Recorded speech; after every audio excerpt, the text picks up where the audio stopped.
Driver IC को लगाने के बाद हमको यहाँ पर पल्स चेक करना है। देखिए अगर ड्राइवर है या फिर नहीं, तो देखिए इसके 1 नंबर पिन, देखिए इसका 1 नंबर पिन और 3 नंबर पिन पर ड्राइव वोल्टेज बनेगा। यहाँ पर हमको ड्राइव वोल्टेज चेक कर लेना है, क्या यहाँ पर हमारा ड्राइव वोल्टेज बन रहा है या फिर नहीं।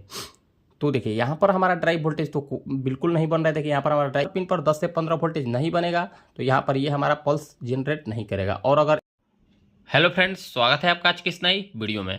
तो देखिए आज हमारे पास एक पावर प्लस का बैटरी चार्जर रिपेयर होने के लिए आया है, जो कि ये ट्राईसाइकिल का है।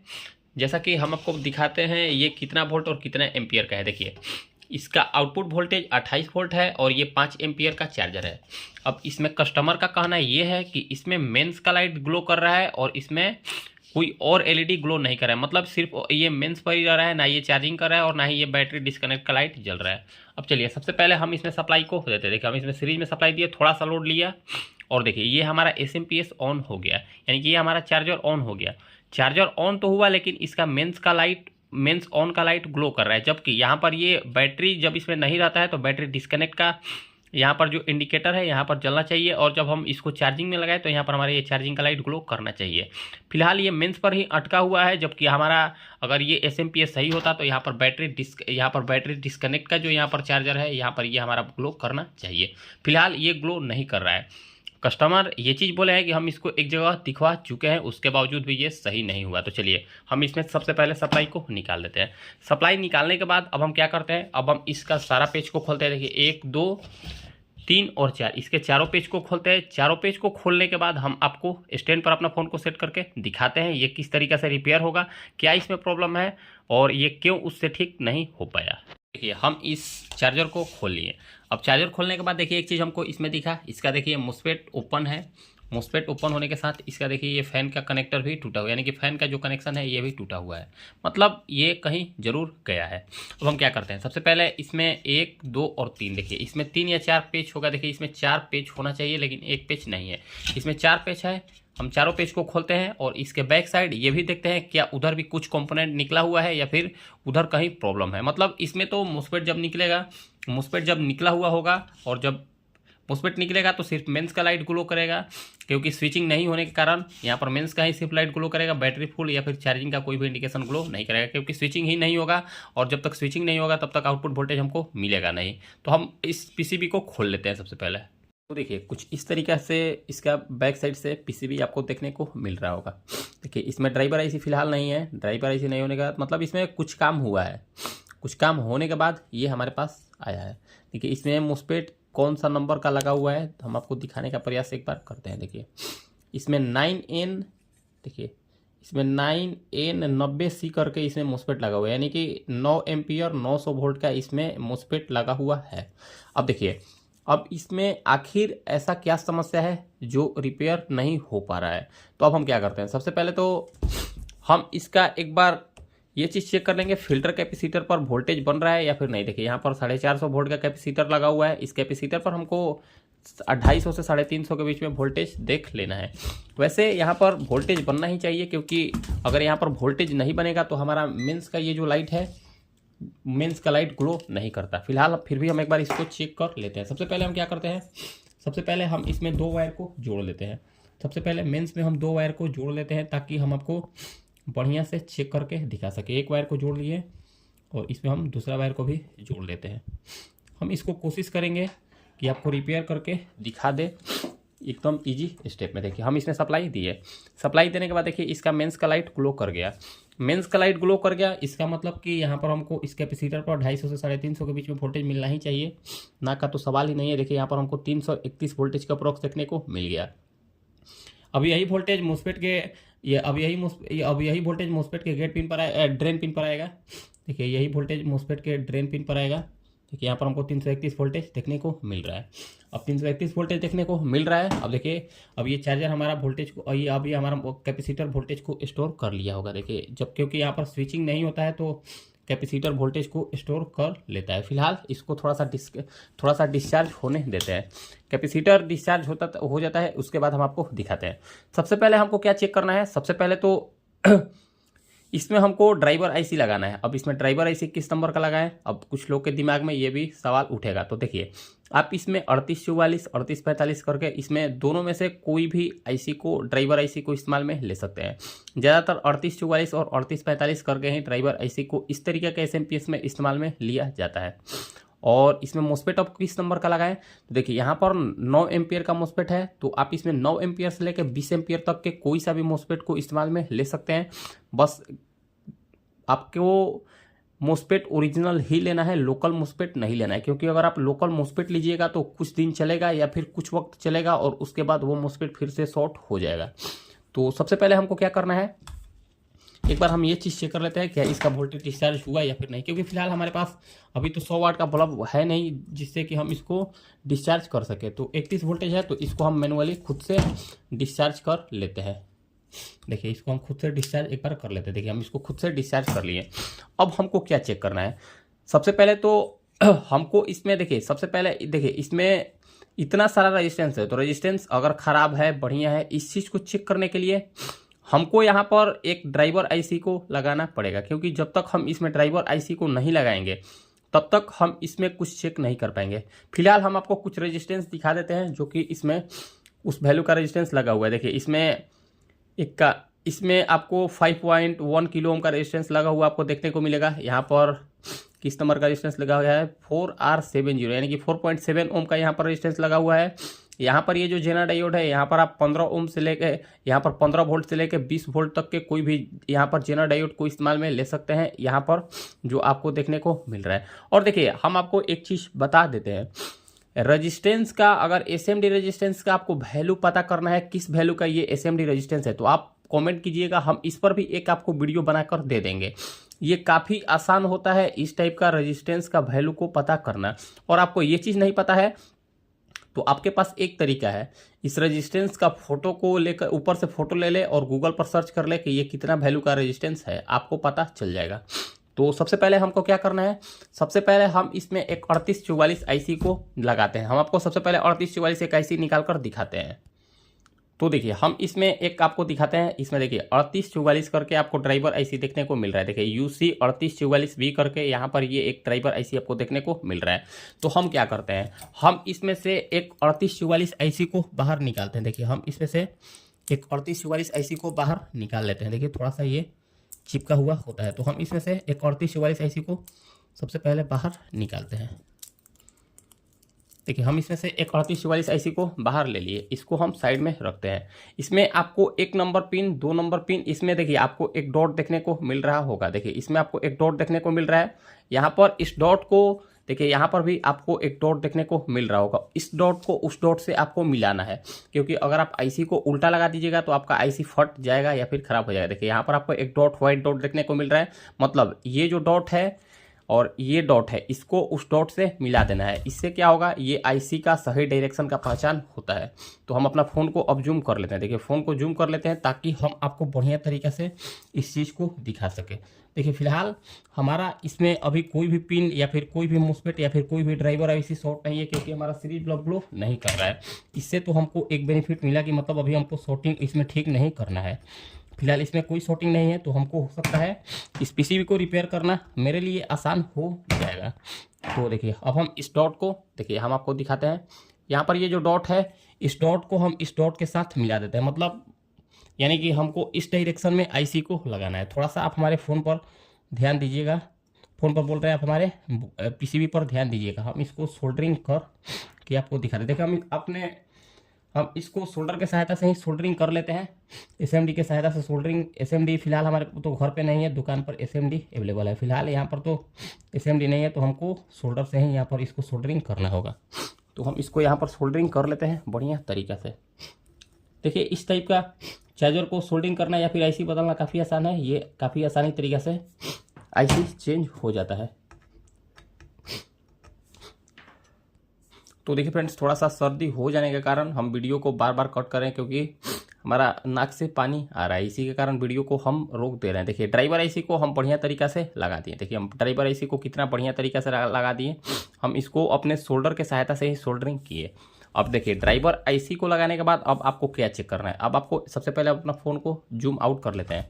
अब ड्राइवर आईसी को लगाने के बाद हमको यहाँ पर पल्स चेक करना है। देखिए अगर ड्राइवर आईसी बढ़िया होगा और इस बोर्ड में कहीं प्रॉब्लम नहीं होगा तो यहाँ पर हमारा पल्स आ जाएगा। आप चाहे तो पल्स बल्ब की सहायता से भी चेक कर सकते हैं, आप चाहे तो पल्स इस मीटर की सहायता से भी चेक कर सकते हैं। अब देखिए अब आपको क्या करना है। अब हम इसमें ड्राइवर आईसी को लगा दिए। ड्राइवर आईसी लगाने के बाद अब कभी भी आपको कोई भी आईसी लगा रहे हैं उसका प्राइमरी सेक्शन रिपेयर करें तो आप कभी भी सीरीज में ही चेक कीजिए। तो देखिए अब हम इसमें सप्लाई को लगा देते हैं। देखिए सप्लाई लगा दिए। सप्लाई लगाने के बाद देखिए यहाँ पर हमारा बल्ब ग्लो कर गया। देखिए यहाँ पर हमारा मेंस का बल्ब ग्लो कर गया। अब मेंस का बल्ब ग्लो करने के बाद हमको यहाँ पर इसका ड्राइव वोल्टेज को चेक कर लेना है, क्या यहाँ पर हमारा ड्राइव वोल्टेज बन रहा है या फिर नहीं। तो देखिए इसके 1 नंबर पिन, देखिए इसका 1 नंबर पिन और 3 नंबर पिन पर ड्राइव वोल्टेज बनेगा। यहाँ पर हमको ड्राइव वोल्टेज चेक कर लेना है, क्या यहाँ पर हमारा ड्राइव वोल्टेज बन रहा है या फिर नहीं।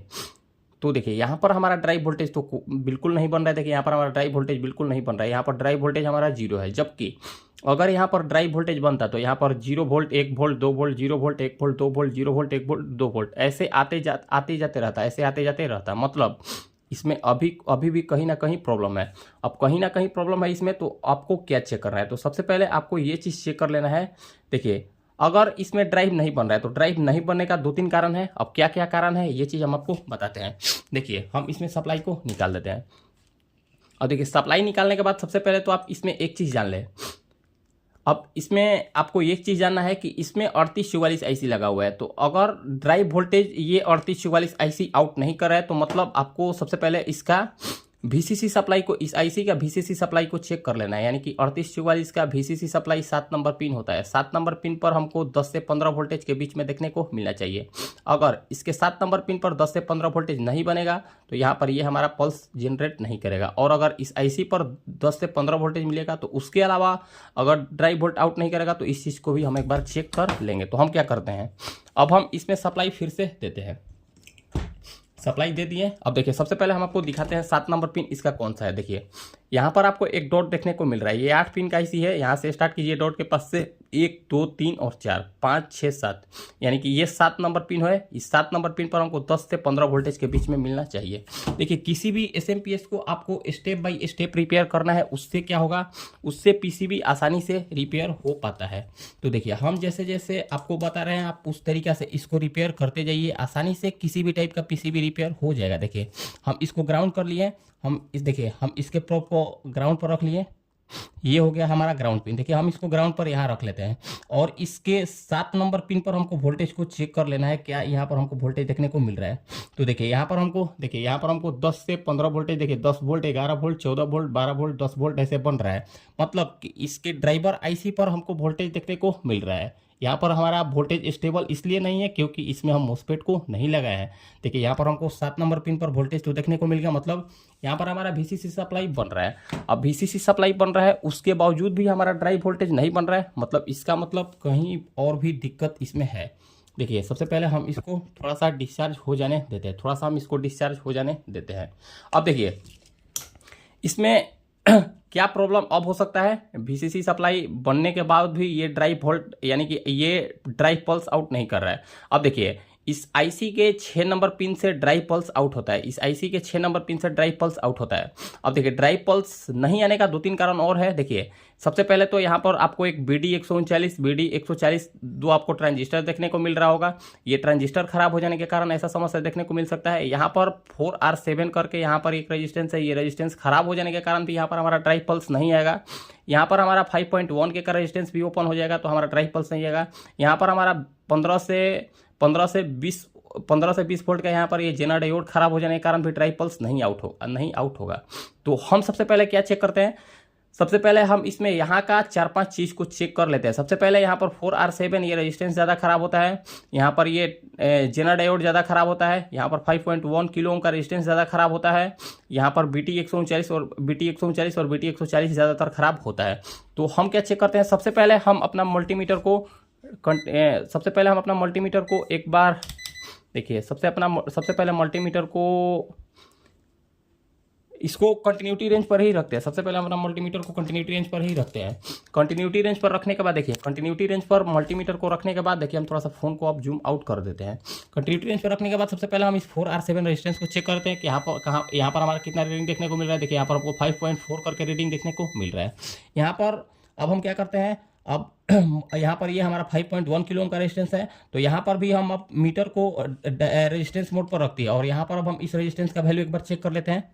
यहाँ पर हमको कितना 5.1 देखने को मिलना चाहिए, लेकिन देखिए यहाँ पर हमको 1.7 ओम का रीडिंग देखने को मिल रहा है। मतलब ये थोड़ा सा हमको सस्पेंस देखने को मिल रहा है। देखिए यहाँ पर 1.7 ओम हमारा नहीं आना चाहिए, यहाँ पर हमको 5.1 किलो ओम देखने को मिलना चाहिए। मतलब यहाँ पर हमको देखने को दिक्कत मिल रहा है। अब देखिए यहाँ पर गलत रीडिंग, देखिए यहाँ पर गलत रीडिंग देखने को मिल रहा है। देखिए यहाँ पर गलत रीडिंग देखने को मिल रहा है। मतलब इससे ये पता चल रहा है, देखिए ये रेजिस्टेंस के पैरेलल में यहाँ पर हमारा ये जीना डायोड लगा हुआ है जो कि 20 वोल्ट का होता है। तो इस जीना डायोड को खराब हो जाए, इस जीना डायोड के खराब हो जाने के कारण ही यहाँ पर हमको गलत रीडिंग देखने को मिलना चाहिए। तो अब हम क्या करते हैं, अब अपना मल्टीमीटर को कंटिन्यूटी रेंज पर, डायोड रेंज पर करते हैं। डायोड रेंज पर करने के बाद देखिए यहाँ पर हम एक बार शॉर्टिंग को चेक कर लेते हैं। देखिए यहाँ पर हमको 0 ओम का शॉर्टिंग देखने को मिल रहा है। अब इसको प्लॉट कर देख लेते हैं। यहाँ पर हमको कितना ओम का रीडिंग देखने को मिल रहा है, यहाँ पर भी 0 ओम का रीडिंग देखने को मिल रहा है। मतलब 0 का रीडिंग देखने को मिल रहा है। मतलब कि ये हमारा जो जेना डायोड है, ये हमारा जो जेना डायोड है 15 से 20 वोल्ट का, ये हमारा जेना डायोड खराब है। तो हम क्या करते हैं, सबसे पहले इस जेना, देखिए ये सारा चीज़ निकाला गया है। हमको ऐसा लग रहा है, देखिए ये कितना बुरी तरीके से इसको छेड़ा गया है इस पीसीबी को। देखिए हम इस जेना डायोड को बाहर निकाल लेते हैं। देखिए ये रहा हमारा जेना डायोड, ये रहा हमारा जेना डायोड।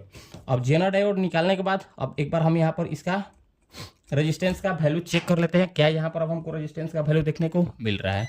देखिए यहाँ पर अब हम यहाँ पर हमको 5 ओम का रीडिंग ही 5.1 ओम का रीडिंग ही देखने को मिलना चाहिए। यहाँ पर किलो में हमको रीडिंग देखने को मिलना चाहिए, ओम में देखने को नहीं मिलना चाहिए। देखिए यहाँ पर हमको 4.271 किलो ओम का रीडिंग देखने को मिल गया। जबकि यहाँ पर उस टाइम क्या हो रहा था, यहाँ पर 0 ओम का यानी कि 1.7 ओम का रीडिंग देखने को मिल रहा था, वो गलत था। अब देखिए यहाँ पर हमको रीडिंग देखने को प्रॉपर मिल गया। अब इसके बाद, अब यहाँ तक करने के बाद मतलब इसमें यहाँ पर एक हमारा जेना डायोड शॉर्ट देखने को मिला। अब जेना डायोड शॉर्ट देखने को मिला, मतलब हो सकता है यहाँ पर हमारा ड्राइव पल्स आउट हो गया हो। अगर यही सिर्फ खराब होगा तब। अब हम क्या करते हैं, अब हम फिर से एक बार सप्लाई को दे लेते हैं। देखिए हम फिर से इसमें एक बार सप्लाई को दे दिए।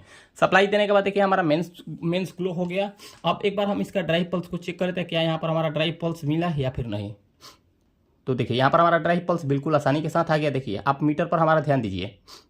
देखिए 0 वोल्ट 2 वोल्ट, देखिए 0 वोल्ट 2 वोल्ट। देखिए आप मीटर पर ध्यान दीजिए, 0 वोल्ट 2.5 वोल्ट, 0 वोल्ट 2.5 वोल्ट, ऐसे करके बनेगा।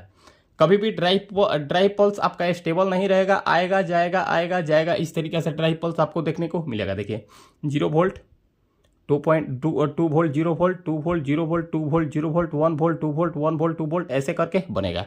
अगर आप यहाँ पर एलईडी लगाकर भी वोल्टेज को चेक कीजिएगा, पल्स को चेक कीजिएगा, तो ऐसे ही आपको पल्स देखने को मिलेगा। यानी कि लाइट आएगा जाएगा, मतलब बंद होगा चालू होगा, बंद होगा चालू होगा। देखिए यहाँ पर हमारा ड्राइव पल्स बिल्कुल ओके हो गया। अब ड्राइव पल्स ओके हो गया, मतलब कि अब हम इसमें मोस्फेट को लगा सकते हैं। लेकिन मोस्फेट को आप अभी नहीं लगाएं। यहाँ पर ये जो आप ये जो जेना डायोड को लगाए हैं, देखिए यहाँ पर ये जो जेना डायोड को लगाए हैं, सबसे पहले आप इसमें एक 15 वोल्ट से लेके 20 वोल्ट के बीच में कोई एक जेना डायोड को लगा लें। तो हम अपने पास चेक करते हैं हमारे पास किस नंबर का जेना डायोड है। एक बार चेक कर लेते हैं। तो देखिए हमारे पास 18 वोल्ट का एक SMD जेना डायोड है। हम एक बार इसको देखते हैं किस वैल्यू का। इस देखिए एक यहाँ पर निकला हुआ ही है, अब भगवान जाने किस वैल्यू उसका वही है या फिर दूसरा है। तो देखिए इसमें 18 वोल्ट का हमको एक जेना डायोड देखने को मिल रहा है। देखिए 18 वोल्ट का एक हमको जेना डायोड देखने को मिल रहा है। तो हम क्या करते हैं, हम इसमें से एक 18 वोल्ट का जेना डायोड को बाहर निकाल लेते हैं। देखिए हम इसमें से एक 18 वोल्ट का जेना डायोड को बाहर निकाल लेते हैं। थोड़ा सा ये दिक्कत कर रहा है। देखिए हम इसमें से एक 18 वोल्ट का जेना डायोड को निकाल लिए। देखिए हम इसमें एक 18 वोल्ट का जेना डायोड को निकाल लिए। अब इस जेना डायोड को हम इस पीसीबी में माउंट करते हैं। देखिए अब इस जेना डायोड को हम इस पीसीबी में माउंट करते हैं। फिलहाल अगर आपके पास 20 वोल्ट का जेना डायोड है तो और भी बेहतर होगा। फिलहाल हमारे पास 20 वोल्ट का जेना डायोड यहाँ अवेलेबल नहीं है, तो हम इसमें 18 वोल्ट का ही जेना डायोड को लगाएंगे। आपको प्लस माइनस देखकर ही लगाना है और निकालना है, इस चीज़ को आप ध्यान दें। तो हम तो फिलहाल इसमें देखे हैं, इसका प्लस इधर था। देखिए इसका प्लस इधर था और इसका माइनस इधर था। देखिए इसका प्लस इधर था और इसका माइनस इधर था, तो हम इसको जिस डायरेक्शन से निकाला है हम उसी डायरेक्शन में इसको यहाँ पर लगा देते हैं आसानी के साथ। देखिए हम इसको उसी डायरेक्शन में लगा भी दिए। देखिए अगर आपके पास ग्लास डायोड है, अगर आपके पास ग्लास जेनर डायोड है तो आप इसमें ग्लास जेनर डायोड को ही लगाए। फिलहाल हमारे पास ग्लास जेनर डायोड नहीं है तो हम इसमें ये 18 वोल्ट के जेनर डायोड को लगा दिए। अब देखिए अब इसमें हम किस नंबर का मोस्फेट लगाएं, ये चीज़ हम अपने पास एक बार ये चीज़ चेक कर लेते हैं किस नंबर का हमारे पास मोस्फेट घर पे अवेलेबल है। तो देखिए हमारे पास एक 12N65 करके मोस्फेट देखने को मिला। ये फिलहाल ओल्ड मोस्फेट ही है। देखिए ये फिलहाल ओल्ड मोस्फेट ही है, ये नया मोस्फेट नहीं है। तो हम अगर ये मोस्फेट वैसे तो मीटर से सही रीडिंग बता रहा है, अगर ये मोस्फेट इंटरनल खराब होगा तो ये रीडिंग देखने को नहीं मिलता। फिलहाल हमको मीटर से ये सही ही देखने को मिल रहा है। तो हम एक बार क्या चेक कर लेते हैं। सबसे पहले हम इसको इस साइड से सेट नहीं किए बगैर हम इसको ऊपर से सेट करके और एक बार ये चीज़ चेक कर लेते हैं क्या यहाँ पर हमारा आउटपुट वोल्टेज ओके हुआ या फिर ओके नहीं हुआ। अगर ओके हो जाएगा तो हम समझ लेंगे कि ये हमारा मोस्फेट प्रॉपर ओके है, और अगर ये हमारा मोस्फेट खराब होगा तो हमारा आउटपुट वोल्टेज देखने को नहीं मिलेगा। तो देखिए ये इस डायरेक्शन में हमारा मोस्फेट इस साइड से लगता है, तो हमको इसी डायरेक्शन में इस तरीका से लगाना है। देखिए हमको इसी डायरेक्शन में इस तरीका से लगाना है इस मोस्फेट को। तो हम क्या करते हैं इसी डायरेक्शन में, अगर आप चेकिंग के लिए अगर आप चेक करना चाहते हैं तो आप इस डायरेक्शन में आसानी से लगाकर चेक कर सकते हैं। उससे क्या होगा आप कंफर्म हो जाइएगा कि हमारा इसमें और कहीं प्रॉब्लम है या फिर प्रॉब्लम नहीं है, यानी कि प्रॉब्लम सॉर्ट आउट हुआ या फिर नहीं। तो हम इसीलिए हम यही कंफर्म होने के लिए हम उल्टा इसमें मोस्फेट को लगाकर इसका एक बार हम वोल्टेज को मेजरमेंट कर लेते हैं। देखिए हम इसमें उल्टा मोस्फेट को लगा दिए। देखिए हम इसमें उल्टा मोस्फेट को लगा दिए सिर्फ और सिर्फ ये चेकिंग पर्पस के लिए है। अगर आप प्रोफेशनल काम करते हैं तो आप इस तरीके से चेक करें, और आप प्रोफेशनल काम नहीं करते, आप नए नए हैं तो आप बिल्कुल इस तरीके से चेक ना करें। अब हम इसमें सप्लाई को देते हैं। देखिए सप्लाई दे दिए, अभी हमारा मेंस लाइट ग्लो कर गया। देखिए मेंस लाइट के साथ अभी देखिए यहाँ पर हमारा बैटरी डिस्कनेक्ट का लाइट भी ग्लो कर गया, जबकि उस टाइम क्या हो रहा था, उस टाइम हमारा सिर्फ मेंस लाइट ग्लो कर रहा था। देखिए फिर से हम इसमें से सप्लाई को निकाल दिए। फिर से सप्लाई निकालने के बाद देखिए फिर से हम इसमें सप्लाई दे दिए, मेंस आया, मेंस के साथ साथ देखिए बैटरी डिस्कनेक्ट का भी लाइट आ गया। मतलब इससे हम ये श्योर हो गए, देखिए बैटरी डिस्कनेक्ट का जब आपका लाइट आ जाए तो आप इससे ये श्योर हो जाइए कि इसका आउटपुट वोल्टेज प्रॉपर बनने लगा। देखिए अब हम आपको इसका आउटपुट वोल्टेज एक बार चेक कराते हैं, यहाँ पर कितना वोल्टेज बन रहा है। देखिए यहाँ पर ये हमारा 28 वोल्ट 5 एम्पियर का चार्जर है। देखिए यहाँ पर हमको 28.39 वोल्टेज, देखिए यहाँ पर 28.39 वोल्टेज प्रॉपर, देखिए 28.39 वोल्टेज प्रॉपर देखने को मिल गया। कोई भी इसमें हमको दिक्कत देखने को नहीं मिल रहा है। मतलब कि ये हमारा चार्जर प्रॉपर ओके हो गया। अब चार्जर जब हमारा प्रॉपर ओके हो गया तो अब हम एक बार इसका स्पार्किंग चेक कर लेते हैं, क्या इसका स्पार्किंग रहता है, क्या इसमें कोई दिक्कत है या फिर नहीं। देखिए हम इसमें एक बार स्पार्किंग को चेक कर लेते हैं। देखिए इसमें स्पार्किंग काफ़ी बेहतर है। देखिए जैसे यहाँ पर ये एम्पियर लोड लेगा तो ये हमारा बल्ब यानी कि बैटरी डिस्कनेक्ट का बल्ब बंद हो जाएगा। देखिए फिर से हम एक बार आपको इस स्पार्किंग चेक कराते हैं। देखिए स्पार्किंग हमारा बिल्कुल प्रॉपर ओके है। देखिए स्पार्किंग हमारा प्रॉपर ओके है। आप एक बार हमारे कैमरा पर ध्यान देके देखिए कितना इसमें स्पार्किंग ज़बरदस्त हो रहा है। देखिए इसमें स्पार्किंग कितना ज़बरदस्त हो रहा है। मतलब कि ये हमारा चार्जर प्रॉपर ओके हो गया। मतलब ये हमारा चार्जर प्रॉपर ओके हो गया। इसमें प्रॉब्लम क्या था इसमें प्रॉब्लम सिर्फ और सिर्फ ये ड्राइवर आईसी का था। ड्राइवर आईसी के साथ साथ यहाँ पर एक जेनर डायोड खराब हो जाने के कारण शायद किसी से ये रिपेयर नहीं हो पा रहा हो, इस जेनर डायोड पर वो ध्यान नहीं दिए होंगे। इसी के कारण यहाँ पर ड्राई पल्स नहीं बन रहा था, और जब तक ड्राई पल्स नहीं बनेगा तब तक ये हमारा एसएमपीएस कोई भी आउटपुट वोल्टेज नहीं देगा। तो फिलहाल हम इसको इस साइड से सेट कर लेंगे। देखिए अगर आपको हमारा ये जानकारी अच्छा लगा हो तो फ्रेंड्स वीडियो को लाइक करें, कमेंट करें और हमारे चैनल को सब्सक्राइब जरूर करें। मिलते हैं किसी नेक्स्ट वीडियो में। आज के लिए इतना ही, धन्यवाद।